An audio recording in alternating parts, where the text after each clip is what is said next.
إن الحمد لله نحمده ونستعينه ونستغفره ونعوذ بالله من شرور أنفسنا ومن سيئات أعمالنا من يهده الله فلا مضل له ومن يضلله فلا هادي له وأشهد أن لا إله إلا الله وحده لا شريك له وأشهد أن محمدا عبده ورسوله أما بعد فإن خير الحديث كتاب الله وخير الهدي هدي محمد صلى الله عليه وسلم وشر الأمور محدثاتها وكل محدثة بدعة وكل بدعة ضلالة وكل ضلالة في النار. أعوذ بالله السميع العليم من الشيطان الرجيم من همزه ونفخه ونفثه. بسم الله الرحمن الرحيم. رب اشرح لي صدري ويسر لي أمري واحلل عقدة من لساني يفقهوا قولي. بسم الله الرحمن الرحيم. إن الله وملائكته يصلون على النبي يا أيها الذين آمنوا صلوا عليه وسلموا تسليما. اللهم صل على محمد وعلى آل محمد كما صليت على إبراهيم وعلى آل إبراهيم إنك حميد مجيد. اللهم بارك على محمد وعلى آل محمد كما باركت على إبراهيم وعلى آل إبراهيم إنك حميد مجيد. آج انشاءاللہ تعالی قرآن کلاس نمبر 111 میں سورۃ الاعراف سے شروع کریں گے. سورۃ الاعراف بھی مکی صورتوں میں سے ایک صورت ہے اور اس کا مرکزی ٹاپک ہے تذکیر بایام اللہ، یعنی اللہ تعالیٰ کے بڑے بڑے فیصلوں کے جو دن ہیں ان دنوں کا ذکر کر کے جن میں اللہ تعالیٰ نے بڑی بڑی قوموں کے فیصلے کیے کہ ان کو انبیاء کرام علیہم السلام کی نافرمانی کرنے کے سبب غرق کر دیا. ان قوموں کے واقعات سنا کر نصیحت فرمائی ہے اور اس کو شاہ ولی اللہ دہلوی رحمۃ اللہ علیہ المتوفی 1176 ہجری انہوں نے حجت اللہ البالغہ میں اس کے لیے ٹرم ڈیوائز کی ہے وہ تذکیر بایام اللہ ہے اور اس میں الفاظ آ بھی جائیں گے، یہ قرآن پاک سے ہی انہوں نے ٹرم نکالی. بسم اللہ الرحمن الرحیم. الف لام میم صاد، یہ حروف مقطعات ہیں، یہ اللہ اور اس کے بندے کے درمیان، یعنی امام کائنات سید الاولین والآخرین شفیع المذنبین رحمت للعالمین سیدنا و مولانا امام اعظم محمد رسول اللہ صلی اللہ علیہ وسلم، ان کے اور اللہ تعالیٰ کے درمیان راز ہے. کتاب انزل الیک فلا یکن فی صدرک حرج،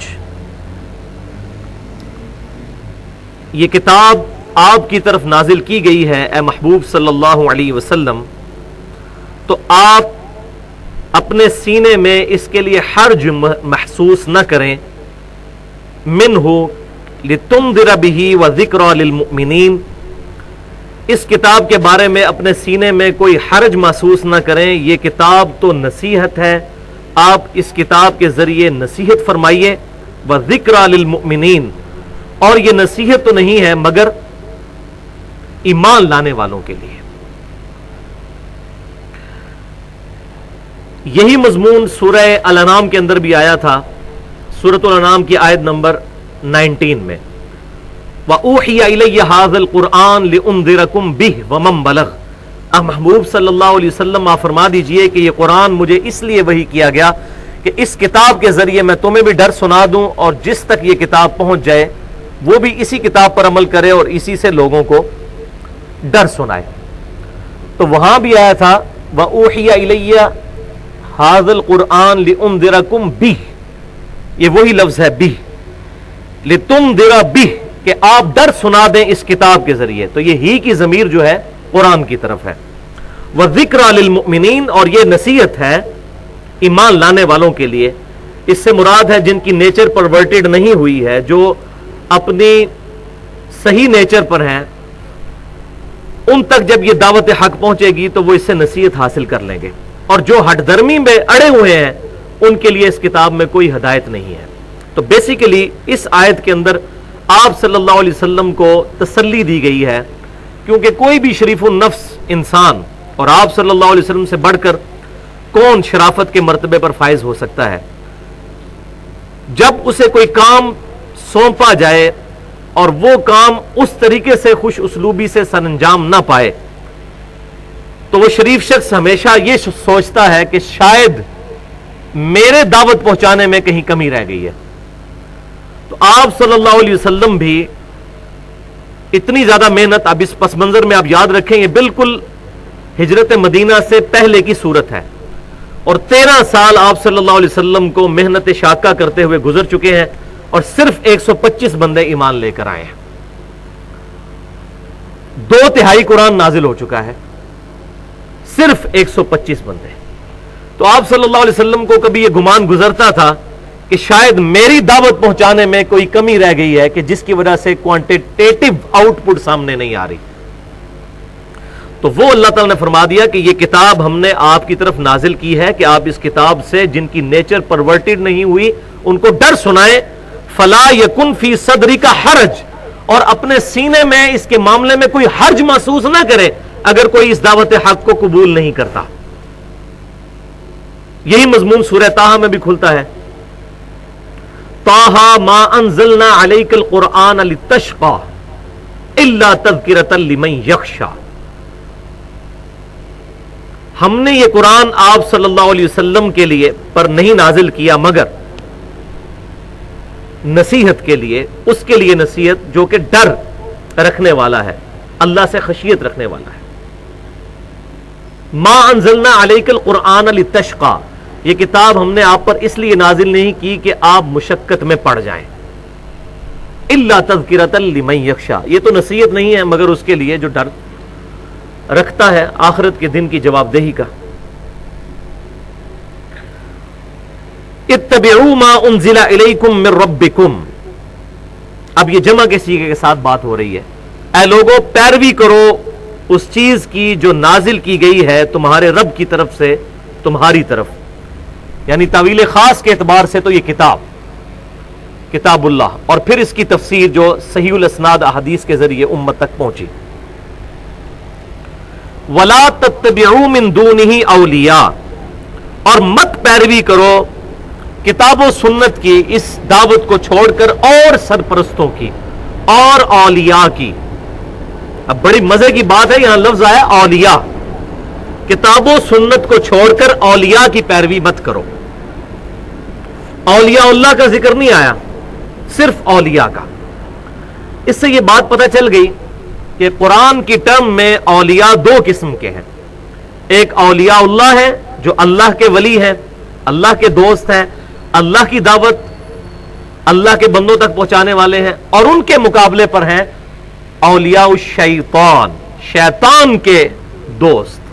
ان کی طرف اشارہ ہے پیروی کرو اس چیز کی جو تمہارے رب کی طرف سے تم پر نازل کی گئی، اور اس کے مقابلے پر وَلَا تَتَّبِعُوا مِن دُونِهِ أَوْلِيَاءَ، مت اتباع کرو اس کے علاوہ اولیاء کی، یعنی اور جو ہستیاں کھڑی ہو گئی ہیں.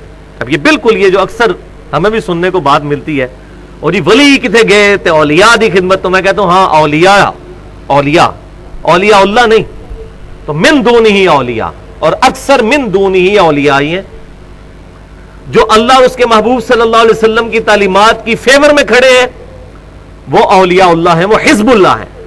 اور جو ان کی مخالفت پہ کھڑے ہیں وہ من دونہی اولیاء ہیں، اس کو چھوڑ کر اور پشت پناہ. قلیلا ما تذکرون، لیکن بہت ہی کم تم نصیحت حاصل کرتے ہو. وَكَم مِّن قَرْيَةٍ أَهْلَكْنَاهَا، اور کتنی ہی بستیاں تھی جو ہم نے ہلاک کر دیں.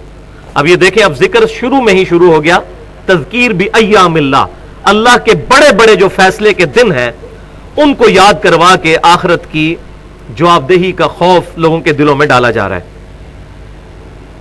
کتنی ہی بستیاں ایسی تھیں کہ جن کو ہم نے ہلاک کر ڈالا. فَجَاءَهَا بَأْسُنَا بَيَاتًا أَوْ هُمْ قَائِلُونَ، پس ان پر ہمارا عذاب آ گیا اس حالت میں کہ وہ رات کے وقت تھے یا دن کے وقت قیلولہ کر رہے تھے، سوئی ہوئی حالت میں تھے. یہ قیلولہ کا لفظ اردو میں بھی استعمال ہوتا ہے. بیاتا، یا رات کے وقت ان پر عذاب آیا، اہم قائلون، یا دوپہر کو وہ جب قیلولہ کر رہے تھے، سو رہے تھے، اللہ تعالیٰ کا ناگہانی عذاب اچانک ان پر آ ٹپکا. فما کان دعواہم اذ جاءہم بأسنا، پس ان کی اس کے سوا کوئی اور چیخو پکار نہیں تھی جبکہ ہمارا عذاب ان پر آ ٹپکا، الا ان قالوا انا كنا ظالمین، ہاں مگر یہ کہ انہوں نے اس وقت پھر پکارا کہ بے شک ہم ہی ظالم ہیں، ہم ہی راہ حق سے ہٹنے والے ہیں، ہم ہی عدل کی جو ٹریک ہے اس کو چھوڑنے والے ہیں۔ اور سب سے بڑا ظلم کیا ہے؟ شرک، ان الشرک لظلم عظیم، اللہ کی ہر نافرمانی ایک ظلم ہے۔ کسی شے کو اپنی اصلی جگہ سے ہٹا کر کسی اور جگہ پر رکھ دینا، اس کو عربی میں کہتے ہیں ظلم۔ آگے آ بھی جائے گا، آدم علیہ السلام کی دعا اسی صورت میں، ربنا ظلمنا انفسنا، اے رب ہمارے ہم نے اپنی جانوں پر ظلم کیا۔ تو جب کبھی بھی ہمارا عذاب آیا کسی پر تو آخری وقت میں ان کی چیخو پکار سوائے اس کے کچھ نہیں تھی کہ ہم ہی ظالم ہیں۔ لیکن آخری وقت میں مانا تو کیا مانا؟ بخاری اور مسلم کی متفق علیہ حدیث ہے کہ موت کے غرغرے سے پہلے پہلے توبہ قبول ہے۔ اسی طریقے سے صحیح بخاری میں حدیث ہے، صلی اللہ علیہ وآلہ وسلم نے ارشاد فرمایا کہ قرب قیامت سے پہلے ایک دفعہ سورج مغرب سے طلوع ہوگا۔ اب یہ بہت بڑی قیامت کی نشانی ظاہر ہوگی، تو آپ صلی اللہ علیہ وآلہ وسلم نے ارشاد فرمایا کہ بس اس سورج کے طلوع ہونے کے بعد مغرب سے، اس کے بعد جو بندہ توبہ کرے گا اس کی توبہ قبول نہیں ہوگی، اس سے پہلے پہلے۔ اسی طریقے سے موت کے غرغرے سے پہلے پہلے توبہ ہے، اور جب عذاب کے آثار نمایاں ہو جائیں، قیامت کے آثار کسی پر نمایاں ہو جائیں، اس کے بعد توبہ نہیں۔ صحیح مسلم کی حدیث ہے، جس پر موت آئی اس کی قیامت قائم ہو گئی، کیونکہ قیامت کی پہلی منزلوں میں سے، آخرت کی پہلی منزلوں میں سے قبر ہے، پہلی منزل۔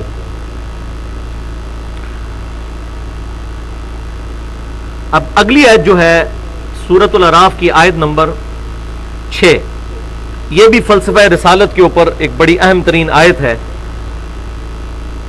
فَلَنَسْأَلَنَّ الَّذِينَ اُرْسِلَ إِلَيْهِمْ، ہم ضرور پوچھیں گے ان سے جو بھیجے گئے تھے، جن کی طرف بھیجے گئے تھے رسول۔ وَلَنَسْأَلَنَّ الْمُرْسَلِينَ، اور ہم ضرور پوچھیں گے رسولوں سے بھی۔ کیا پوچھیں گے؟ کہ تم نے ہماری دعوت لوگوں تک پہنچائی کہ نہ پہنچائی۔ لوگوں سے بھی پوچھا جائے گا اور انبیاء کرام علیہ السلام سے بھی پوچھا جائے گا۔ ظاہر ہے کہ دونوں کی رسپانسبلٹی ہے۔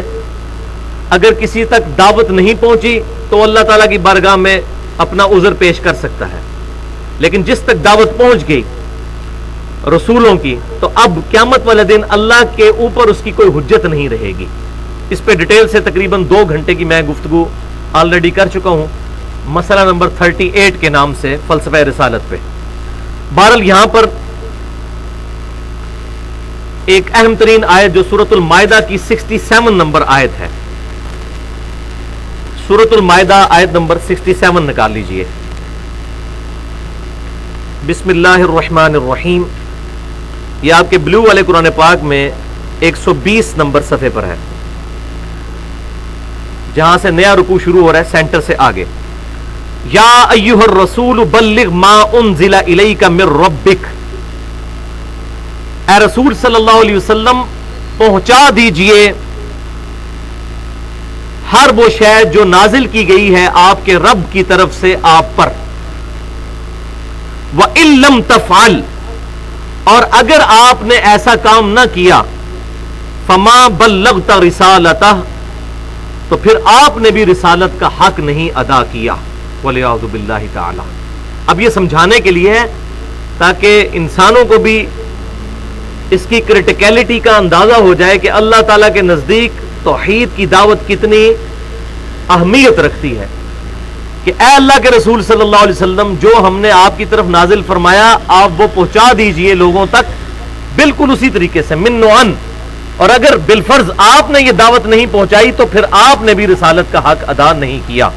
وَلِعَوْذُ بِاللَّهِ تَعَالَى۔ وَاللَّهُ يَعْصِمُكَ مِنَ النَّاسِ، اور اللہ تعالیٰ آپ کو لوگوں سے ان کے شر سے بچائے گا۔ لوگوں کی پرواہ نہیں کرنی، دعوت حق بیان کرنی ہے۔ ان اللہ لا يهدي القوم الكافرین، لیکن یہ بات بھی یاد رکھیے کہ بے شک اللہ تعالی جو جان بوجھ کر کفر اختیار کرنے والے ہیں ان کو ہدایت عطا نہیں فرماتا، ان کی آپ نے ٹینشن نہیں لینی۔ اسی کانٹیکسٹ میں صحیح مسلم میں یوم عرفہ کا ایک خطبہ ہے آپ صلی اللہ علیہ وآلہ وسلم کا، کافی لمبا خطبہ ہے۔ اس میں آخر میں یہ الفاظ ہیں کہ آپ صلی اللہ علیہ وسلم نے صحابہ اکرام علیہم رضوان کی طرف متوجہ ہو کر ارشاد فرمایا، کیا میں نے اپنے رب کا پیغام تم تک پہنچا دیا؟ تو تمام کے تمام صحابہ اکرام علیہم رضوان نے کہا کہ بے شک آپ نے رب کا پیغام پہنچا دیا اور آپ نے ہماری بڑی خیر خواہی فرمائی۔ تو آپ صلی اللہ علیہ وسلم نے 3 دفعہ اپنی مبارک انگلی آسمان کی طرف بلند کی اور پھر صحابہ کی طرف اور کہا اللہم اشہد اللہم اشہد اللہم اشہد، اے اللہ تو گواہ رہنا، تو گواہ رہنا، تو گواہ رہنا، کیونکہ رسول اللہ سے بھی قیامت والے دن پوچھا جانا ہے کہ آپ نے دعوت پہنچائی کہ نہیں۔ یہ وہی آیت سورہ الاعراف کی آیت نمبر 6، فَلَنَسْأَلَنَّ الَّذِينَ أُرْسِلَ إِلَيْهِمْ، پس ہم ضرور پوچھیں گے ان لوگوں سے جن کی طرف رسول مبعوث کیے گئے، وَلَنَسْأَلَنَّ الْمُرْسَلِينَ، اور ہم ضرور پوچھیں گے رسولوں سے بھی کہ انہوں نے دعوت حق پہنچائی کہ نہ پہنچائی۔ اسی طریقے سے صحیح بخاری اور صحیح مسلم میں متفق علیہ حدیث ہے یوم النحر کا خطبہ، آپ صلی اللہ علیہ وسلم کے حجۃ الوداع کا یوم النحر کا، یعنی کہ 10 ذوالحجہ 10 ہجری کا خطبہ، وہ بھی کافی لمبا خطبہ ہے۔ اس کے اینڈ پہ بھی یہی الفاظ ہیں کہ آپ صلی اللہ علیہ وسلم نے فرمایا، کیا میں نے اللہ کا پیغام تم تک پہنچا دیا؟ تو سب نے کہا کہ آپ نے پیغام پہنچا دیا۔ پھر آپ صلی اللہ علیہ وسلم نے وہی دعا کی، اے اللہ گواہ رہنا، اور پھر آپ صلی اللہ علیہ وسلم نے ارشاد فرمایا، اب جو یہاں موجود ہیں ان کی یہ رسپانسبلٹی ہے کہ وہ اس دعوت کو ان لوگوں تک پہنچا دیں جو یہاں موجود نہیں، اور بسا اوقات جن تک بات پہنچائی جاتی ہے وہ پہنچانے والے سے زیادہ یاد رکھنے والے ہوتے ہیں۔ اللہ اکبر۔ اسی کانٹیکسٹ میں 2 لیکچر ہیں میرے، مسئلہ نمبر 7 کے نام سے حاضر و ناظر سے متعلق فرقہ وارانہ نظریات کا تحقیقی جائزہ، کیونکہ انہی آیات کو سہارا بنایا گیا ہے کہ قیامت والے دن رسول اللہ صلی اللہ علیہ وسلم امت پر گواہی دیں گے، اور اس لیے گواہی دیں گے کہ آپ صلی اللہ علیہ وسلم حاضر و ناظر ہیں۔ تو اس میں جو شبہات ہیں ان کو میں نے کلیئر کیا ہے۔ اور دوسرا ہے مسئلہ نمبر 55A، علم لدنی سے متعلق نظریات کا تحقیقی جائزہ، کہ بعض لوگوں کا یہ نظریہ ہے کہ رسول اللہ صلی اللہ علیہ وسلم نے کچھ خاص چیزیں خاص لوگوں کو عطا فرمائیں جو امت کو عام نہیں بتائیں، اور اس کو وہ علم لدنی کہتے ہیں۔ اس پہ میری 1.25 گھنٹے کی گفتگو ہے کہ ایسی کوئی بات نہیں جو آپ صلی اللہ علیہ وسلم نے امت تک نہ پہنچائی ہو، ورنہ تو اس آیت کے تحت جو سورۃ المائدہ کی آیت نمبر 67 ہے کہ اگر آپ نے ہمارا پیغام امت تک نہیں پہنچایا تو آپ نے رسالت کا فریضہ ہی ادا نہیں کیا۔ اور اسی آیت کے کانٹیکسٹ میں صحیح بخاری اور صحیح مسلم کی حدیث ہے کہ اما عائشہ رضی اللہ تعالیٰ عنہ فرماتی ہیں کہ جس شخص نے یہ کہا کہ رسول اللہ صلی اللہ علیہ وسلم نے مکمل دین امت تک نہیں پہنچایا، کچھ خاص باتیں خاص لوگوں کو بتا دیں اور باقی عام لوگوں کو، اسی کانٹیکسٹ میں انہوں نے بات کی تو انہوں نے کہا کہ اس نے اللہ اور اس کے رسول پر جھوٹ باندھا۔ چاہو تو قرآن پڑھ لو، یا ایھا الرسول بلغ ما انزل الیک من ربک، اے اللہ کے رسول پہنچا دیجئے ہر وہ بات جو اللہ نے آپ کی طرف نازل فرمائی، اور اگر آپ نے یہ دعوت نہ پہنچائی تو آپ نے بھی پھر رسالت کا فریضہ ادا نہ کیا۔ والعیاذ باللہ تعالی۔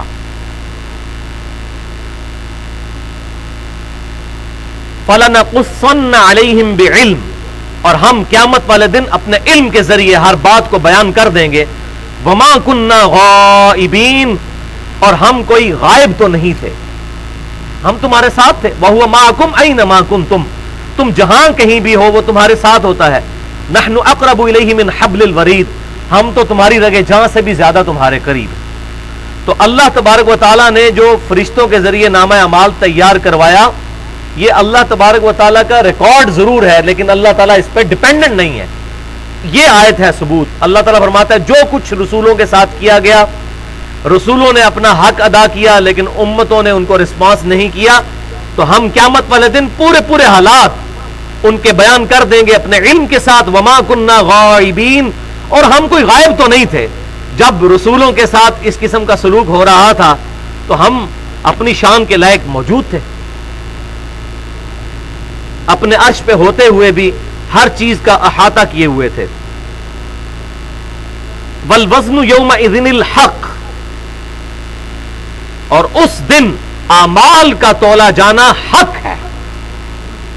کسی کو شک نہ رہے کہ ایسا کوئی معاملہ ہونے والا ہے. اعمال ضرور قیامت والے دن تولے جائیں گے, لیکن یہ کوئی صرف مارکیٹ نہیں سجی ہوگی, بلکہ ان اعمال کے تولنے پر فیصلے ہونے والے ہیں. اور وہی بات ساتھ آ گئی, فمن ثقلت موازینہ فاولئک هم المفلحون.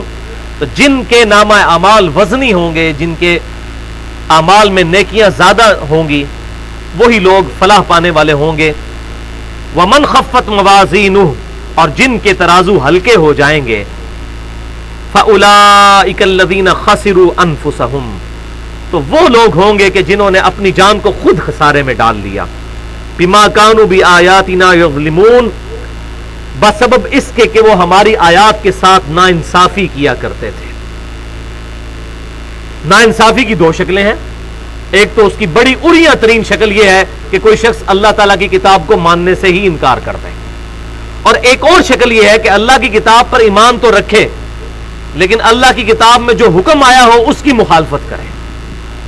یہ ناانصافی ہے آیات کے ساتھ. قرآن پاک میں بالکل واضح اللہ تبارک و تعالیٰ نے ارشاد فرمایا, وَأَقِيمُوا الصَّلَاةَ, اور نماز کو قائم کرو, وَلَا تَكُونُوا مِنَ الْمُشْرِكِينَ, اور مشرکین میں سے نہ ہو جاؤ. یعنی یہ مشرکین کی نشانی ہے نماز کو چھوڑنا. اور صحیح مسلم میں کتاب الایمان میں شروع میں یہ حدیث ہے کہ آپ صلی اللہ علیہ وسلم نے ارشاد فرمایا کہ بندے کے کفر اور اسلام کے درمیان, بندے کے شرک اور اسلام کے درمیان فرق نماز ہے. اب جو شخص نماز چھوڑتا ہے, بنیادی فرض چھوڑتا ہے, تو وہ اللہ تعالیٰ کی آیات کے ساتھ ناانصافی کر رہا ہے, ماننے کے باوجود اس پر عمل نہیں کر رہا. وَلِعَوْذُ بِاللَّهِ تَعَالَى. اچھا, یہاں سے ایک طرف ایک اور ترازو کی طرف بھی اشارہ ہوتا ہے انہی آیات میں. دنیا میں بھی دو قسم کے ترازو ہوتے ہیں. ایک ترازو وہ ہوتا ہے جس کے ایک پلڑے میں وہ جو سٹینڈرڈ وزن ہے 1 کلو گرام یا 2 کلو گرام رکھا جاتا ہے, اور دوسرے پلڑے میں جو چیز تولی جا رہی ہے اس کو رکھا جاتا ہے. اس کو ہم میزان کہتے ہیں. اگر اس طرح کا کوئی میزان ہے تو ظاہر ہے کہ جس کی نیکیوں کے پلڑے وزنی ہوں گے وہ قیامت والے دن امن والی زندگی میں ہوگا, اور جس کے نیکیوں کا پلڑا ہلکا ہو جائے گا تو وہ شخص جو ہے قیامت والے دن اللہ تعالیٰ کے عذاب کا مستحق ہوگا. وَلِعَوْذُ بِاللَّهِ تَعَالَى. اور دوسرا, دنیا میں ایک اور بھی ترازو استعمال ہوتا ہے جسے سپرنگ بیلنس کہتے ہیں. اس میں کوئی وزن نہیں رکھا جاتا بلکہ اس میں ایک نیڈل ہوتی ہے جس سے چیز لٹکائی جاتی ہے. وہ نیڈل جو ہے انڈیکیٹ کر دیتی ہے اس کا وزن کتنا ہے. تو عین ممکن ہے کہ اس طرح کا کوئی میزان ہو, کیونکہ ہو رہا ہے کہ جس کے وزن زیادہ ہوں گے اس کے لیے تو فلاح ہے, اور جس کا وزن ہلکا پڑ جائے گا تو وہ کم بھی ہو سکتا ہے. ظاہر ہے کہ ایک سٹینڈرڈ اللہ نے مارک کیا کہ اتنا اس کا وزن ہونا چاہیے, اس سے کم ہو گیا تو اللہ تبارک و تعالی قیامت والے دن اس کے ساتھ وَلِعَوْذُ بِاللَّهِ تَعَالَى عذاب کا معاملہ فرمائے گا. اس سے ایک اور بات بھی کلیئر ہوگی کہ قیامت والے دن نیکیاں گنی نہیں جائیں گی بلکہ تولی جائیں گی. یہ بڑی اہم بات ہے, کیونکہ اخلاص اگر کسی شخص میں زیادہ ہے اس کی تھوڑی نیکیاں بھی زیادہ وزن رکھ سکتی ہیں. اسی طریقے سے کچھ چیزیں تو آپ صلی اللہ علیہ وسلم نے بالکل ہمیں واضح کر کے بتا دی. بخاری اور مسلم کی متفق علیہ حدیث ہے کہ آپ صلی اللہ علیہ وسلم نے ارشاد فرمایا کہ جماعت کے ساتھ نماز پڑھنا بغیر جماعت کے پڑھی ہوئی نماز کے مقابلے پر 27 گنا زیادہ ثواب رکھتی ہے. اب تو نماز تو دونوں نے پڑھ لی, فجر کی نماز ایک بندے نے جماعت کے ساتھ پڑھی, ایک نے بغیر جماعت کے. نماز دونوں نے پڑھی, فرض دونوں نے ادا کیا, لیکن میزان عمل پر جماعت کے ساتھ پڑھی ہوئی نماز کا وزن 27 گنا زیادہ ہو جائے گا. تو قیامت والے دن نیکیاں تولی جائیں گی, گنی نہیں جائیں گی. ہو سکتا ہے کسی کی نیکیاں کم ہو لیکن اس کا وزن زیادہ ہو جائے. خوش اسلوبی کے ساتھ, اخلاص کے ساتھ, محبت اور پیار کے ساتھ کیے ہوئے اعمال کا ثواب بے دلی کے ساتھ کیے ہوئے اعمال سے بڑھ جائے. اللہ اکبر. وَلَقَدْ مَكَّنَّاكُمْ فِي الْأَرْضِ, اور اے لوگو یقیناً اس دنیا میں ہم نے ہی تمہیں آباد کیا.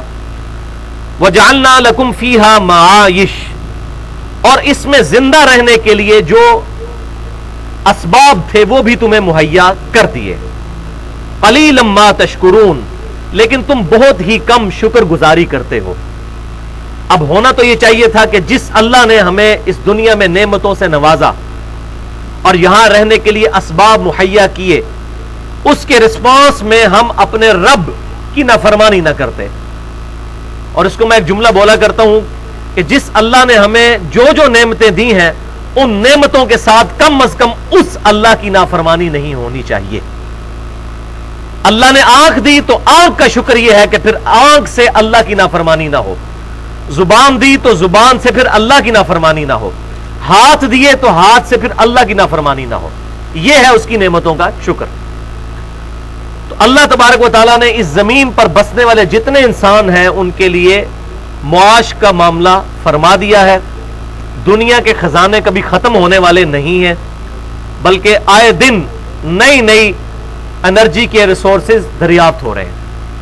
آپ کو میں نے پہلے بھی کئی دفعہ یہ بات بتائی کہ 1748 سے پہلے دنیا میں زمین کے اندر جو تیل ہے یہ دریافت نہیں ہوا تھا.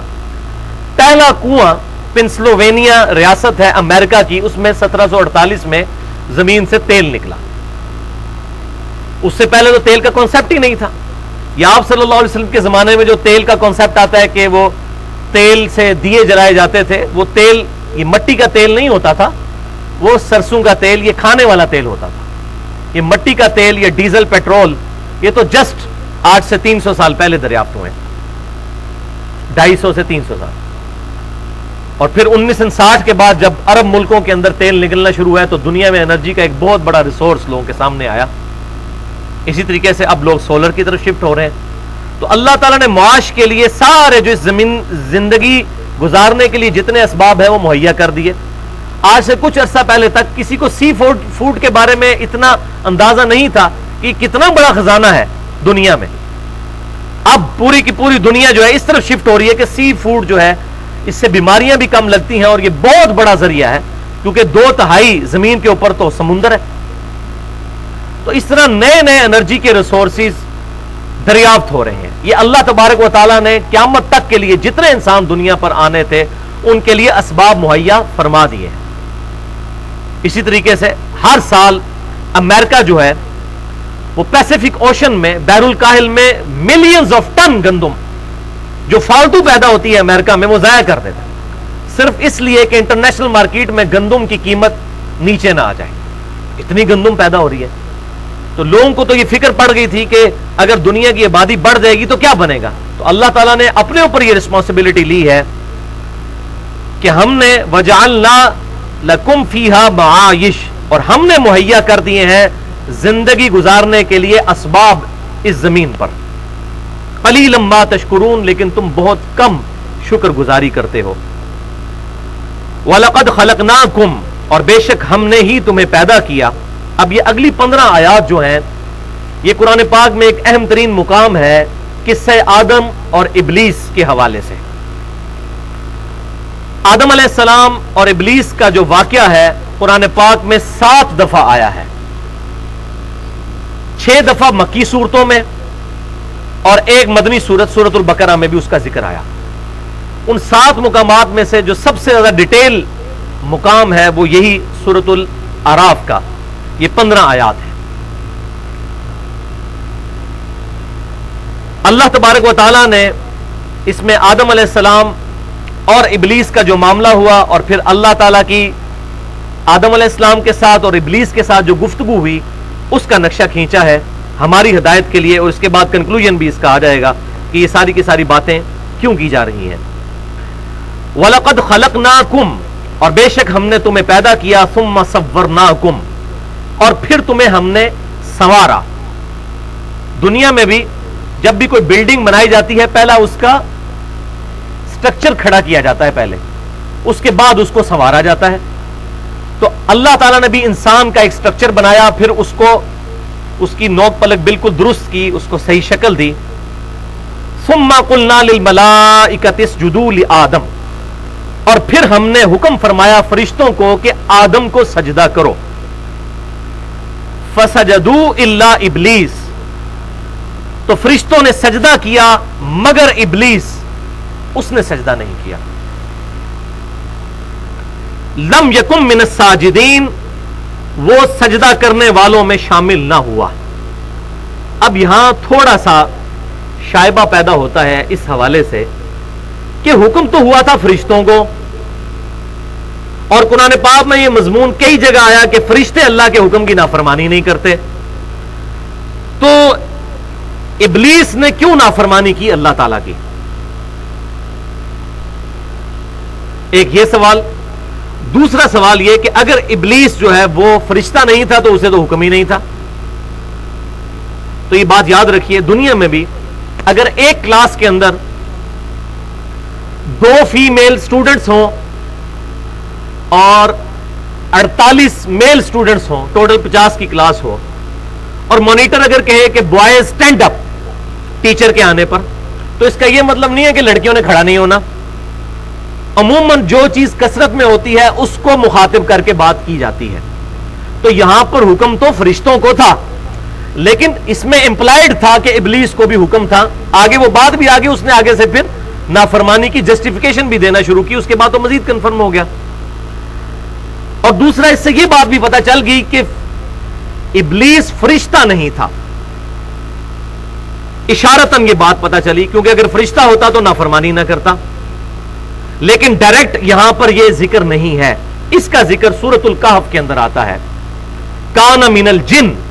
وہاں بھی قصہ آدم اور ابلیس آیا تو وہاں اللہ تعالیٰ نے ساتھ ارشاد فرما دیا کان من الجن, وہ جنوں میں سے تھا. ففسق عن امر ربی, تو اس نے اپنے رب کے حکم کی نافرمانی کی. وہ جن تھا, وہ فرشتہ نہیں تھا. اب اس سے یہ بات بھی کلیئر ہو گئی کہ قرآن پاک پوری کی پوری کتاب یہ ہدایت کا منبع ہے. اگر اس میں سے ایک پیج بھی پھاڑ دیا جائے تو باقی کتاب کامل ہدایت کے لیے کافی نہیں ہے. یہ بات یاد رکھنی ہے. یہ اکثر لوگ کہتے ہیں نا جی مختصر بات ہونی چاہیے, اگر مختصر بات سے کام چلتا اتنی موٹی کتاب نازل ہوتی. دنیا میں لوگوں کے کتنے وسوسے ہیں, ہر وسوسے کو سیٹل کرنے کے لیے اس کتاب میں مختلف مثالیں دی گئیں. اب قصہ آدم اور ابلیس 7 دفعہ آیا, لیکن 6 دفعہ یہ ذکر نہیں آیا کہ شیطان تھا, وہ جن تھا, فرشتوں میں سے نہیں تھا. صرف ان میں سے ایک دفعہ سورۃ الکہف میں ذکر آیا کہ وہ جن تھا. اب مجھے بتائیں, سورۃ الکہف میں اگر ہم قصہ آدم اور ابلیس نہ پڑھیں اور 6 دفعہ قرآن میں پڑھ لیں تو ہمیں بات سمجھ نہیں آئے گی. جب تک سورۃ الکہف میں نہیں پڑھیں گے تو قرآن پاک پوری کی پوری کتاب کو ٹوٹیلٹی میں لینا ہے, اس کے چند جز نہیں اٹھا لینے بلکہ اس کو کل میں لینا ہے.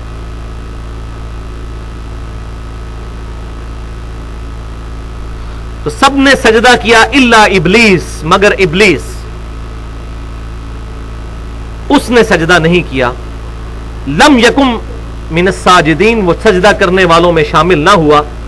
اب اللہ تعالیٰ نے اس سے گفتگو فرمائی, لیکن یہ بات یاد رکھیے گا اللہ اور ابلیس کی گفتگو یہ اس طرح نہیں ہے جس طرح ہم اور آپ بات کرتے ہیں. یہ متشابہات ہیں, اس کی کیفیت نہیں بتائی گئی. قال ما منعک الا تسجد اذ امرتک, اللہ تعالیٰ نے فرمایا کہ اے ابلیس تجھے کس چیز نے روکا سجدہ کرنے سے جبکہ میں نے تجھے حکم دیا تھا. اب یہاں پر کلیئر ہو گیا, شیطان یہ کہہ سکتا تھا کہ یا اللہ مجھے تو حکم ہی نہیں دیا, تو نے تو فرشتوں کو کہا ہے. لہذا شیطان کو یہ بات کلیئر تھی کہ مجھے بھی حکم ہے, امپلائڈ ہے اس کے اندر کہ مجھے بھی حکم ہے. قال انا خیر منہ, اس نے کہا کہ میں اس سے بہتر ہوں. خلقتنی من نار, تو نے مجھے پیدا کیا ہے آگ سے. وخلقتہ من طین, اور اس آدم کو تو نے پیدا کیا ہے مٹی سے. اور اس کا کنسپٹ یہ تھا کہ آگ جو ہے اس میں روشنی ہے, اور آگ جب جلائی جاتی ہے تو اس کے شعلے بلندی کی طرف جاتے ہیں, اور مٹی جو ہے یہ پستی کی علامت ہے, زمین تو پستی کی علامت ہے اور آگ بلندی کی علامت ہے, اس لیے آگ جو ہے مٹی سے افضل ہے. حالانکہ یہ اس کا ایک اینگل ہے سوچنے کا, اگر ایک اور اینگل دیکھا جائے اس اعتبار سے مٹی جو ہے وہ افضل ہے آگ سے. وہ کیسے کہ آگ میں جو چیز بھی ڈالی جاتی ہے اس کو جلا کر راکھ کر دیتی ہے, لیکن مٹی کے اندر ایک بے قدر بیج بویا جاتا ہے اور وہ بیج 6 ارب گنا بڑا درخت بن جاتا ہے. اسی مٹی سے کتنی فصلیں نکلتی ہیں, اور دنیا کا سارا نظام اسی مٹی کی وجہ سے چل رہا ہے. اس اعتبار سے تو مٹی آگ سے افضل ہے. بہرحال یہ ساری جسٹیفیکیشنز صرف وہی دیتا ہے جو نافرمان ہوتا ہے. شیطان اور آدم میں فرق آپ کو یہی نظر آ جائے گا. شیطان نے غلطی کی اور اپنی غلطی کو پھر جسٹیفائی کرنے کی کوشش کی, اور آدم علیہ السلام نے اپنی جب غلطی ہو گئی تو اللہ تعالیٰ سے فوراً معافی مانگ لی. یہی شیطنت اور آدمیت میں فرق ہے. تو اللہ تعالیٰ نے فرمایا کہ جب میں نے تجھے حکم دیا تھا تو تو نے کیوں نہیں سجدہ کیا؟ تو اس نے کہا کہ میں اس سے بہتر ہوں, تو نے مجھے آگ سے پیدا کیا اور اسے مٹی سے پیدا کیا. اب یہاں پر سجدے کے حوالے سے بھی کلیئر کر لیجئے, یہ سجدہ کون سا تھا؟ یہ سجدہ تھا سجدہ تعظیمی, یہ سجدہ عبادت نہیں تھا. عبادت کا سجدہ کبھی بھی کسی کے لیے جائز نہیں رہا. اگلی امتوں میں سجدہ تعظیمی جائز تھا. فرشتوں نے آدم علیہ السلام کو سجدہ کیا, یوسف علیہ السلام کے بھائیوں اور ان کے ماں باپ نے یوسف علیہ السلام کو سجدہ کیا, قرآن پاک میں ذکر آتا ہے سورہ یوسف میں. لیکن اس امت میں سجدہ تعظیمی بھی حرام فرما دیا گیا, توحید کو آخری درجے میں کامل کر دیا گیا. اور سنن ابی داؤد کے اندر حدیث موجود ہے, سنن ابن ماجہ کے اندر, اور جو تدلیس کا مسئلہ ہے اس کی سما کی تصریح سنن الکبریٰ البیہقی میں موجود ہے صحیح سند کے ساتھ, کہ آپ صلی اللہ علیہ وسلم نے فرمایا اگر میں سجدہ کسی کے لیے جائز سمجھتا تو بیویوں کو کہتا کہ اپنے خامدوں کو سجدہ کریں, اس حق کے سبب جو اللہ تعالیٰ نے خامدوں کو اپنی بیویوں پر دیا ہے. اگر سجدہ جائز سمجھتا تو یہ سجدہ کون سا جائز سمجھتا؟ سجدہ تعظیمی. سجدہ عبادت تو کبھی بھی کوئی پیغمبر جائز سمجھ ہی نہیں سکتا, نہ کبھی یہ جائز رہا. لہذا یہ سجدہ تعظیمی کا ذکر ہے جو اگلی امتوں میں حلال تھا, اس امت میں آپ صلی اللہ علیہ وسلم نے اس کو حرام فرما دیا. اس میں ایک جملہ بولا کرتا ہوں کہ جس طریقے سے توحید کامل ہوئی ہے کہ سجدہ تعظیمی جو اگلی امتوں میں جائز تھا اس امت میں حرام ہو گیا, بالکل اس طریقے سے ختم نبوت بھی کامل ہوئی ہے اس امت میں کہ اگلی امتوں میں غیر انبیاء کو بھی کشف اور الہام ہو جایا کرتا تھا, لیکن اس امت میں کسی کو کشف اور الہام نہیں ہوگا. اور اس میں نے تقریباً 2 گھنٹے کی گفتگو کی ہے مسئلہ نمبر 6B کے نام سے, الہام, کشف اور خوابوں سے متعلق فرقہ وارانہ نظریات کا تحقیقی جائزہ. اور اس میں نے جن لوگوں نے کشف اور الہام کی بنیاد پر دین کے مسئلے ڈیوائز کیے ہوئے ہیں اور کتابیں لکھ دی علماء نے, اب ان کے ماننے والے پھر ان کتابوں کو ڈیفینڈ کرتے رہتے ہیں اور اس کی وجہ سے امت کے اندر غلط عقائد پروپیگیٹ ہوتے ہیں, ان کو میں نے بالکل کھول کر بیان کیا ہے. قال ما منعک, اچھا یہ بات, قال فاہبط منہا, اللہ تعالیٰ نے فرمایا اتر جاؤ یہاں سے, فما یکون لک ان تتکبر فیہا, تیرے لیے یہ مناسب نہیں ہے کہ یہاں پر رہتے ہوئے تو تکبر کرے. اللہ کے حضور رہتے ہوئے اب تکبر کرے, یہاں سے نیچے اتر جا. فخرج انک من الصاغرین, یہاں سے نکل جا, اب تو ذلیل و خوار کیے ہوئے لوگوں میں شامل ہو گیا ہے. والعیاذ باللہ تعالی. قال انظرنی الی یوم یبعثون, الی یوم یبعثون, وہ کہنے لگا اے اللہ مجھے مہلت دے دے اس دن تک کے لیے کہ جس دن لوگوں کو دوبارہ مرنے کے بعد زندہ کیا جائے گا. قال انک من المنظرین, اللہ تعالیٰ نے فرمایا بے شک تجھے مہلت دے دی گئی. اب اس نے آگے ایک جملہ بولا ہے, یہ بڑا اہمیت کا حامل ہے, خصوصاً ہمیں اپنے دشمن کو پہچاننے کے لیے ہمارے شفیق پروردگار نے اس کا یہ جملہ قرآن میں نقل کر دیا تاکہ ہم اس کی اس چال سے بچ جائیں. جب اللہ تعالیٰ نے فرمایا میں نے تجھے مہلت دے دی ہے قیامت کے دن تک کے لیے, تجھے موت نہیں آئے گی قیامت تک. قال فبما اغویتنی, وہ کہنے لگا اے اللہ جس طرح تو نے مجھے گمراہ کر دیا ہے. اب دیکھیں اپنی اکڑ کا وبال اپنے رب پر ڈال رہا ہے. یہ ہمارے لوگ بھی اکثریت یہی کرتے ہیں, نماز نہیں پڑھتے تو کہتے ہیں نہیں توفیق ہی نہیں, جدو اللہ توفیق دے گا تو نماز پڑھ لیں گے. حالانکہ توفیق تو اللہ نے دی ہوئی ہے, جس کی عقل کام کرتی ہے, ہاتھ پاؤں چلنے کے قابل ہے, اس کو توفیق تو ملی ہوئی ہے. توفیق نہ ملنا تو یہ ہے کہ کسی کی عقل ہی کام نہ کرے اور جب اذان ہو تو وہ شخص اپنے ہاتھ پاؤں اپنی مرضی سے ہلا کر مسجد تک نہ پہنچ سکے تو ہم کہیں گے اس سے توفیق چھین لی. توفیق تو ہر شخص کو اللہ تعالیٰ نے دی ہے, ورنہ تو معاذ اللہ اللہ تعالیٰ پر ظلم لازم آئے گا اگر اللہ تبارک و تعالیٰ کسی سے توفیق چھین لے, توفیق تو اس نے دی ہوئی ہے. تو کہنے لگا کہ جس طرح تو نے مجھے گمراہ کر دیا, اب گمراہ تو وہ خود ہوا تھا, اب اس کا کہنے کا مطلب تھا کہ نہ تو مجھے اس آزمائش میں ڈالتا اور نہ میں اس آزمائش میں ناکام ہوتا. تو اس طرح انسان بھی اگر قیامت والے دن یہی بات کرے کہ یا اللہ نہ تو مجھے پیدا کرتا اور نہ ایسا معاملہ ہوتا, والعیاذ باللہ.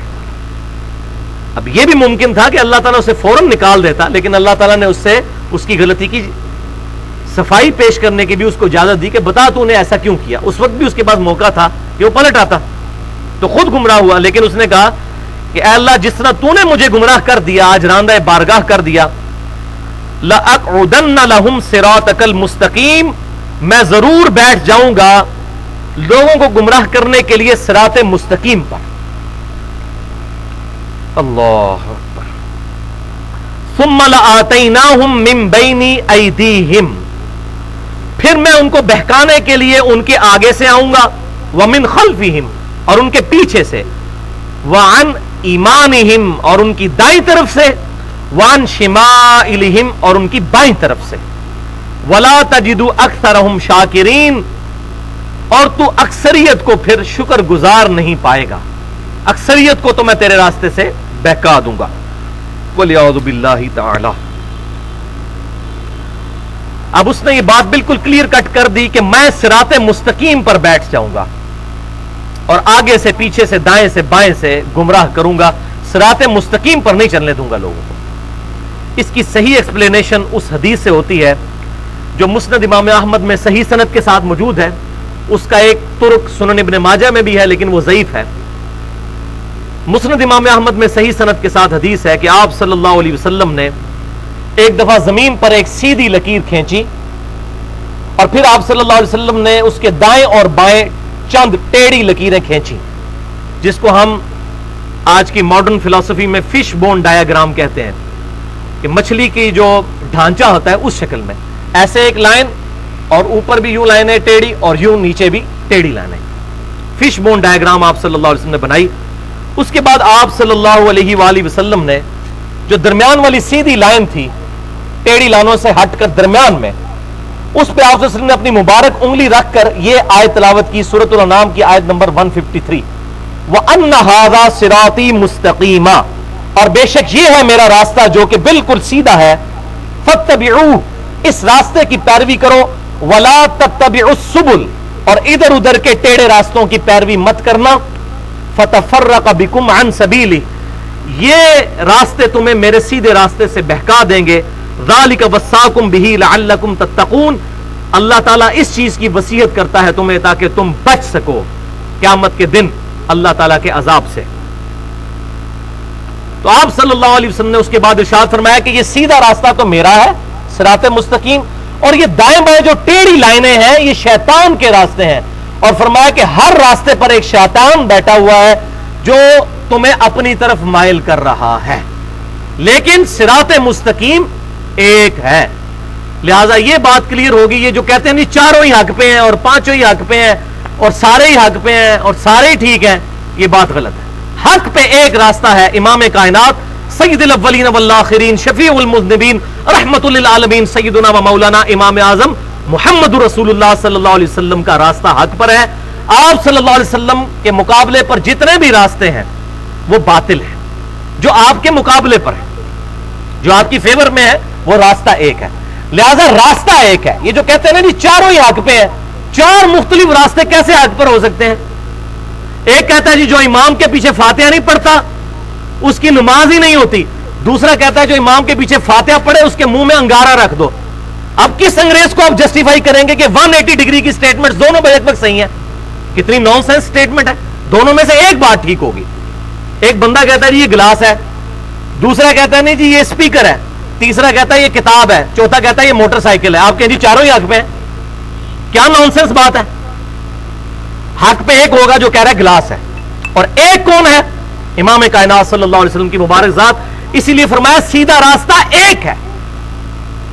ہمیشہ صراط مستقیم واحد کے سیغے کے ساتھ قرآن میں آیا ہے, اور گمراہی کے راستے جمع کے سیغے کے ساتھ. ظلمات کہا گیا گمراہی کے راستوں کو, اور نور انوار نہیں کہا, نور ایک راستہ آپ صلی اللہ علیہ وسلم. اور آپ دیکھیں قرآن میں جب ہم سورۃ الفاتحہ پڑھتے ہیں اس میں بھی یہی ہے، اہدنا الصراط المستقیم، اے اللہ ہمیں سیدھے راستے پر چلا، راستوں پر نہیں ہے، صراط الذین انعمت علیہم، راستہ ان لوگوں کا، راستے نہیں، راستہ تو ایک ہے، راستہ ان لوگوں کا جن پر تیرا انعام ہوا۔ انعام کن لوگوں پر ہوا؟ ان لوگوں پر جنہوں نے ایک اس راستے کو فالو کیا، جنہوں نے اپنے اپنے راستے، اپنے اپنے سلسلے، اپنی اپنی پارٹیاں، اپنی اپنی جماعتیں، اپنے اپنے فرقے بنائے اور انڈیا کے شہروں کے نام کے اوپر امت میں ڈویژن کر دی۔ میں نے آپ کو پہلے بھی بتایا، میں چائنا گیا جولائی 2004 میں حیران ہوا کہ چائنا کے مسلمان بھی بریلوی، دیوبندی، اہل حدیث، شیعہ اپنے آپ کو کہتے ہیں۔ ان کے فرشتوں کو بھی نہیں پتا کہ یہ انڈیا کا شہر ہے بریلی اور دیوبند، جس کے نام پر انہوں نے فرقے بنا لیے ہوئے ہیں۔ کتنا ظلم ہے، کتنے راستے بنا دیے۔ 1867 میں دیوبند مدرسہ بنا، اس سے پہلے دنیا کا کوئی مسلمان دیوبندی نہیں تھا۔ 1896 میں بریلی کا مدرسہ منظور الاسلام بریلی بنا، اس سے پہلے دنیا کا کوئی مسلمان اپنے آپ کو بریلوی نہیں کہتا تھا۔ اسی طریقے سے باقی میں تو اس حق میں بھی نہیں ہوں کہ بندہ کو مسجد کے باہر اہل حدیث لکھے یا شیعہ لکھے یا دیوبندی یا بریلوی، یہ بدعت ہے۔ ہاں، ہمیں اہل سنت یا اہل حدیث کے منہج اصحاب الحدیث کی فکر سے اختلاف نہیں ہے جو ہمارے سلف کی فکر ہے، لیکن سلف نے کبھی یہ نہیں کہا کہ اس کی بنیاد کے اوپر امت کے اندر ڈویژن کر کے فرقے بنا دیے جائیں۔ فکر ہو اہل سنت کی فکر جو ہے، لیکن اہل سنت وہ نہیں، اہل سنت تو ساروں نے لکھا ہوا ہے آج کل، بریلوی بھی، دیوبندی بھی، اہل حدیث بھی، سارے بریکٹ میں لکھتے ہیں، پھر آگے 3-4 اور کا بال لگاتے ہیں، انفی، بریلوی، فلانا، انفی، دیوبندی، فلانا، اور اہل سنت بھی لکھا ہوتا ہے، 5-6 شیڈز بنا دیے ہوئے۔ اہل سنت وہ ہوگا جو کتاب و سنت کو سلف کے منہج، صحابہ، تابعین، تبع تابعین اور اہل بیت رضی اللہ عنہم اجمعین کے فہم کے مطابق سمجھتا ہوگا۔ باقی تو روح افزا کی بوتل وہی ہوگی جس میں روح افزا ہوگا، شراب کی بوتل کے باہر لکھ دیا جائے روح افزا تو وہ روح افزا نہیں بن جائے گی۔ اسی طریقے سے اگر کسی کا عقیدہ کتاب و سنت والا نہیں ہے اور اس کے عقیدے میں شرکیہ عقائد اور نبی صلی اللہ علیہ وسلم کی گستاخیاں موجود ہیں، وہ لاکھ اپنے آپ کو اہل سنت کہتا رہے، وہ اہل سنت نہیں ہو سکتا۔ لاکھ اپنے آپ کو اہل حدیث کہتا رہے، وہ کبھی اہل حدیث ہو ہی نہیں سکتا۔ لاکھ اپنے آپ کو صحابہ کا اور اہل بیت کا فالوور کہتا رہے، وہ کبھی نہیں ہو سکتا۔ وَلِعَوْذُ بِاللَّهِ تعالی۔ تو صراط مستقیم پر شیطان بیٹھا ہوا ہے اور اپنی طرف بلا رہا ہے۔ ہر راستے پر آپ صلی اللہ علیہ وسلم نے فرمایا ایک راستہ ہی حق پر ہے، اور یہاں پر بھی دیکھ لیں شیطان کو بھی یہ بات سمجھ تھی، اس نے بھی کہا اللہ میں تیرے سیدھے راستے پر بیٹھوں گا، سیدھا راستہ ایک ہی ہوگا، اور میں دائیں سے بائیں سے آگے سے پیچھے سے ان پر حملہ آور ہوں گا، اور تم اے میرے رب تو ان کی اکثریت کو نہ شکرا پائے۔ اور شیطان نے اپنا یہ وعدہ پورا کر بھی دیا ہے، اور اللہ تعالیٰ نے انڈورس کیا ہے کہ شیطان نے اپنا وعدہ پورا کر دیا۔ وہ ہے سورہ سبا کی آیت نمبر ہے 20، پارہ نمبر 22 کے اندر، آپ کا جو بلو قرآن پاک ہے اس میں پیج نمبر نکال لیں 431، آیت نمبر 20 ہے، اس میں نیچے سے 5ویں 6ٹھی لائن، وَلَقَدْ صَدَّقَ عَلَيْهِمْ إِبْلِيسُ ظَنُّهُ، اور بے شک سچ کر دکھایا ابلیس نے اپنا گمان۔ کون سا گمان؟ جو اس نے کہا تھا کہ میں اکثریت کو تیرے راستے سے بہکا دوں گا۔ ابھی نظر آ رہا ہے کہ اکثریت تو بہکی ہوئی ہے۔ 1.75 billion Christians on the face of earth اللہ تعالیٰ کے بارے میں غلط عقیدہ رکھتے ہیں اور عیسیٰ علیہ السلام کے بارے میں ڈیوینٹی کلیم کرتے ہیں۔ 2.25 ارب عیسائی، یہ تو عیسائی ہیں، مسلمانوں میں کتنی گمراہیاں آ چکی ہیں۔ تو اللہ تعالیٰ فرمایا بے شک سچ کر دکھایا ابلیس نے اپنا وہ گمان، فَاتَّبَعُوهُ، تو سب کے سب ہی اس کی پیروی کر گئے، إِلَّا فَرِيقًا مِّنَ الْمُؤْمِنِينَ، ہاں مگر ایک مومنین کا گروہ ہے، بہت تھوڑے لوگ کہ جو اس کے راستے پر نہیں چلے۔ وَمَا كَانَ لَهُ عَلَيْهِمْ مِّن سُلْطَانٍ، اور شیطان کا ان پر کچھ زور نہیں تھا، إِلَّا لِنَعْلَمَ مَن يُؤْمِنُ بِالْآخِرَةِ مِمَّنْ هُوَ مِنْهَا فِي شَكٍّ، مگر یہ کہ اللہ تعالیٰ نے یہ جانچنا چاہا کہ کون ہے جو آخرت پر ایمان لاتا ہے اور کون شک میں مبتلا ہے۔ یعنی اللہ تعالیٰ فرمایا ہم نے کسی شیطان کو یہ زور نہیں دیا کہ ٹینجیبل فارم میں کسی کو برائی کے راستے پر چلائے۔ آج تک ہمارے آباء و اجداد میں کبھی کوئی واقعہ رپورٹ نہیں ہوا کہ کوئی بندہ نماز پڑھنے کے لیے مسجد میں جا رہا اور شیطان آگے آ جائے میں تمہیں مسیت ہی نہیں بڑھن دینا. کبھی ایسا نہیں ہوگا کہ شیطان فزیکل فارم میں سامنے آ جائے کہ میں تمہیں مسجد میں جانے نہیں دوں گا. شیطان کی دعوت انٹلیکچوئل دعوت ہوتی ہے. تو اللہ تعالیٰ نے فرمایا ہم نے شیطان کو یہ زور نہیں دیا تھا کہ وہ ان پر زبردستی کر لے, ہو ہی نہیں سکتا. لیکن اللہ تعالیٰ نے یہ جانچنے کے لیے معاملہ کیا کہ کون آخرت پر یقین رکھتا ہے اور کون شک میں مبتلا ہے.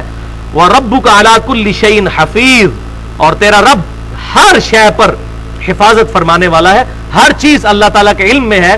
اللہ تعالیٰ نے ہر چیز کو اپنے ڈیوائن وزڈم سے گھیرا ہوا ہے. تو یہ شیطان نے اپنا وعدہ پورا کر دکھایا. اور یہ جو میں نے بات کی, یہاں تو یہ بات آئی کہ اکثر لوگوں کو اس نے گمراہ کر دیا, اور ساتھ ہی اللہ تعالیٰ نے فرما دیا ہم نے زور کوئی نہیں تھا رکھا شیطان کا بندوں پر. اسی مضمون کو مزید کھول کر سورہ ابراہیم کی آیت نمبر 22 میں پارہ نمبر 13 کے اندر اپنے بلو قرآن پاک کا پیج نمبر 259 نکال لیں.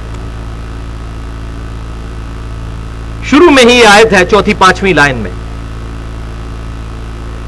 کہ شیطان کو زور کسی انسان پر نہیں. یہ کانسیپٹ کلیئر کریں. اکثر لوگ کہتے ہیں جی اللہ کے نیک بندوں پہ شیطان کا زور نہیں چلتا. تو بھائی اگر نیک بندوں پر چلتا نہیں ہے اور بروں پر چلتا ہے تو پھر تو یہ ہم پہ ناانصافی توپی گئی ہے. شیطان کا زور کسی پہ نہیں چلتا, وہ زبردستی کر ہی نہیں سکتا.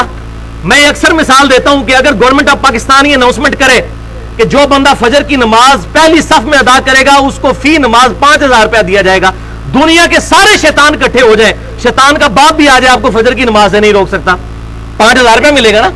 اب شیطان کدھر گیا, اس کا زور کدھر گیا؟ یہ اندر کا شیطان ہے, ہمارے اندر کی خباثت ہے جو ہم سہارا لیتے ہیں. شیطان تو صرف برائی کی طرف بلاتا ہے. صحیح مسلم میں حدیث ہے ابن آدم کا جب بھی کوئی بچہ پیدا ہوتا ہے ایک شیطان اور ایک فرشتہ اس کے ساتھ اٹیچ ہو جاتا ہے. فرشتہ اس کو نیکی کی طرف بلاتا ہے, شیطان برائی کی طرف. یہ ہم خود ہوتے ہیں جو برائی کی دعوت قبول کرتے ہیں, ورنہ ہر برائی سے پہلے ہمیں اندر سے ایک آواز آتی ہے کہ بھئی یہ غلط ہو رہا ہے. اسی لیے میں کہتا ہوں ہالی ووڈ کی فلم کے اینڈ پہ بھی ہمیشہ سچ کی جیت دکھائی جاتی ہے. آج تک دنیا میں کوئی فلم نہیں بنی کہ جس کے اینڈ پہ جھوٹ کی جیت اور سچ کی شکست دکھائی جائے. یہ ہماری نیچر میں چیز موجود ہے کہ سچ کو جیتنا چاہیے اور جھوٹ کو ہارنا چاہیے. دنیا میں ہر انسان اپنی نیچر کی وجہ سے یہ بات سمجھتا ہے کہ جھوٹ بولنا بری چیز ہے, سچ بولنا اچھی چیز ہے. کسی کو دھوکہ دینا بری چیز ہے, کسی کے ساتھ خیر خواہی کرنا اچھی چیز ہے. کسی کو قتل کرنا بری چیز ہے, کسی کی جان بچانا اچھی چیز ہے. کتابیں نہ بھی ہوں, انبیاء کرام علیہ السلام کی دعوت نہ بھی موجود ہو, ہماری انسٹنکٹ میں, ہماری جبلت میں اللہ تعالیٰ نے یہ بات ڈال دی.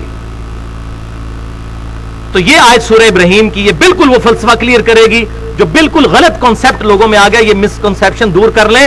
شیطان کا کوئی زور نہیں ہے بندوں پر, اور ہم نے اپنی زندگی میں دیکھا ہے کہ جب بھی ہم نماز پڑھنے کے لیے گئے کبھی شیطان نے نہیں ہمیں روکا, زور لگا ہی نہیں سکتا. اگر دعوت کی بات کرتے ہیں وہ تو مؤذن بھی دے رہا ہوتا ہے دعوت. یہ وہ آیت ہے سورہ ابراہیم آیت نمبر 22.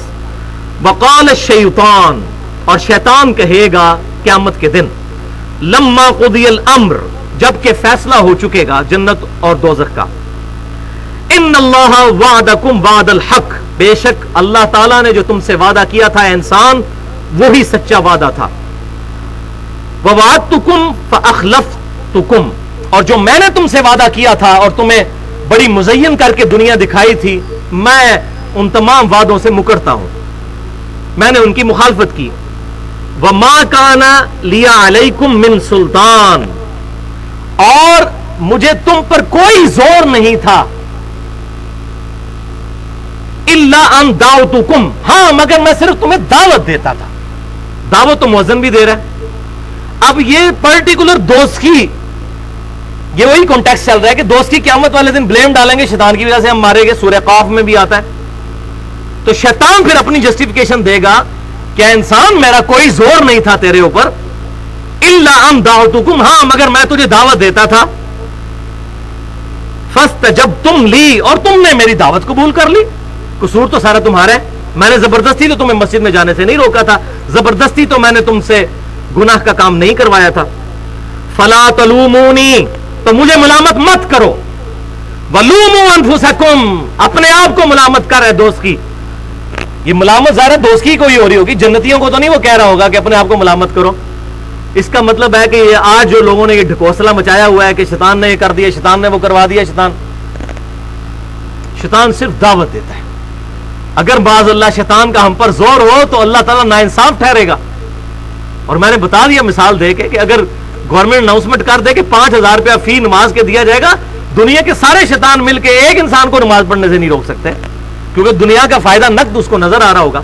آخرت ادھار ہے، اس لیے آخرت کے بارے میں کہتے ہیں جو اللہ توفیق دے گا. توفیق تو دی ہوئی ہے اللہ نے، جس کی عقل کام کرتی ہے، ہاتھ پاؤں چلتے ہیں، اس کو توفیق ملی ہوئی ہے. اب اس کی مرضی ہے چاہے حق قبول کرے.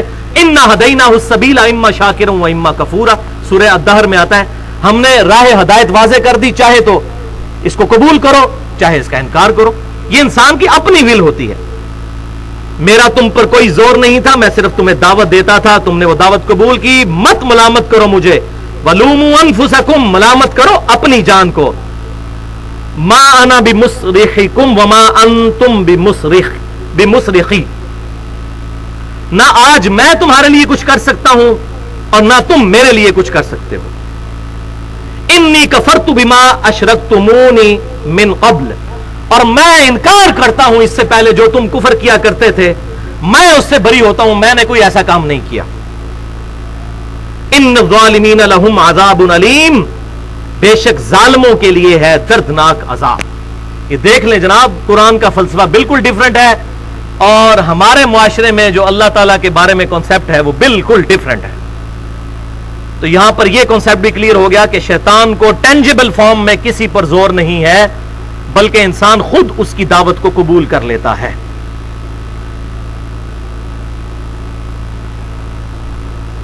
آیت نمبر 18 سورۃ الاعراف، قال اخرج منها مذءوما مدحورا، اللہ تعالیٰ نے فرمایا یہاں سے راندہ بارگاہ ہو کر، ذلیل و خوار ہو کر نکل جا. لمن تبعک منہم،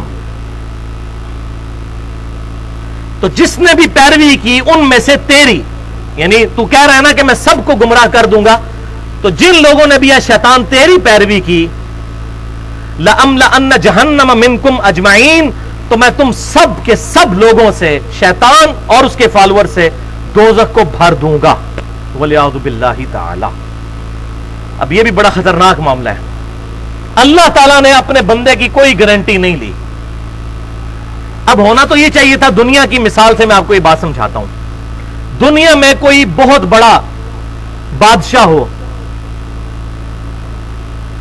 اور اس کے نوکر چاکر ہوں، اور کوئی باہر سے